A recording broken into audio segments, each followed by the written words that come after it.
Des gendarmes et des croissants.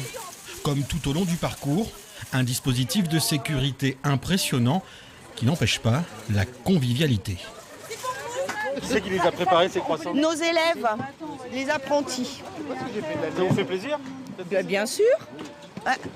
Ça valorise un peu la CMA Nouvelle-Aquitaine. Ça fait du bien.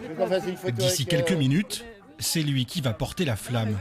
Une fierté pour le jeune sportif, spécialisé dans les trails extrêmes. Je sais que ça va être un honneur rare de porter la flamme olympique. Un honneur partagé avec un public venu nombreux à Barbezieux. Un petit moment de fête notamment pour de nombreux jeunes. On a tous les établissements scolaires de Barbezieux, mais aussi même de Charente-Maritime qui sont là. On a 3200 places réservées pour les scolaires, donc c'est déjà un beau succès.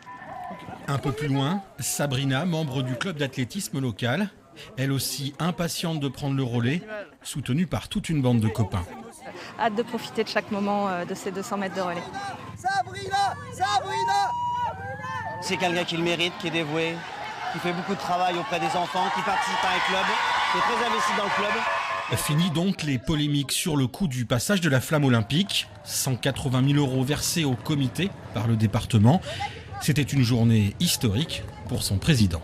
La mémoire de tous ces jeunes en Charente, c'est un héritage qu'on leur laisse, cette flamme olympique.